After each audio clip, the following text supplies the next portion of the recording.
I go home pretty much every weekend to Wyoming, which means flying, and I tried to get into some businesses there because I found out that any business that I'm not familiar with looks pretty simple until I take a look at it.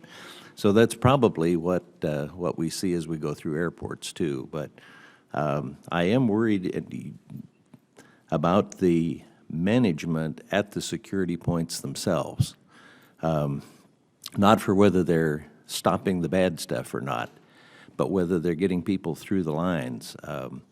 Several times I've found a manager at one of these checkpoints and asked them some questions, like why they had 3 people training one person at how to look at a driver's license, instead of having 2 of those people helping somewhere else. I also find 2 check podiums for one line to be able to get through the screening. So they're continually holding up the line because if they let more people through, they get stacked up and can't get through the X-ray machine to begin with. And yet there'll be another line over there that's not being used with X-rays. So I'm always wondering why the management doesn't say just open one podium if we can only open one line through there, or otherwise take that second person from the podium and help to staff a second line over there. I'm just not seeing any, and I'm seeing the lines growing and growing behind me, and my result of when I've called in about some of these things has been a call later saying, when you're coming through the airport, if you'll just let us know in advance, we'll make sure you get through security. I want you to know that's not the point. The point is I want my customers to be able to get through the line just as easily, and I want to be able to do that. I've also seen one screener taking 3 times as long to look at the screen for the item coming through and calling for somebody to do a bag check on almost everything that comes through, and nobody checking to see if that person is just extra careful or if they're actually finding those kinds of things. Also at Dulles, I really like the little sign that they have that says how many minutes of wait at the different lines. One of the things that fascinates me here in D.C. is that almost everybody's pre-check. Yeah. So the regular line is usually 1 minute. The pre-check line is 20 minutes. Now in Casper, Wyoming, when you go through, they don't have a pre-check line and a regular line. But if you have pre-check on your ticket, they hand you this orange card that you can take through with you.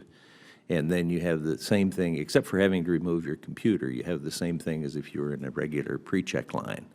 And it kind of expedites things. So instead of taking regular people and putting them in a pre-check line, sometimes maybe we ought to be taking pre-check people and putting them in a regular line, giving an orange card so that they can be expedited. Another thing that I hear frequently is, why are there so many people that don't appear to have anything to do at the checkpoint? And my suggestion on that is the same as is that if they don't have anything to do, is there some kind of a collection point where they can be out of sight at the moment so that people aren't counting how many people are just standing around? And then there's a pool to draw on when there's another use for them. So I guess what my question is, besides observations that I've done, is there some kind of an incentive system for people to suggest improvements, people that work for TSA to suggest improvements, and how does that incentive system work? There is, and to your observations, one of the things that I've found, that we've found, is that by focusing, as I said, daily on screening operations, you start to identify some of those challenges that maybe you've seen. I suspect that those are problems here and there. Because we're not seeing that big across the system, but what we can do is rapidly identify those kinds of problems and then get the best practices out there.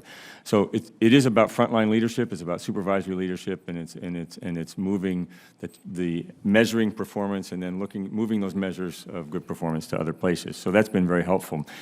We do look for I happen to believe that that frontline people are probably some of your best source of information for how to improve a process, because they see it, they live with it every day, and in fact, when the people who are now operating those new automated lanes down in Atlanta first took a look at it, our transportation security officers immediately found even more efficient ways to operate it, because they instantly saw how much they could do differently as a result of that.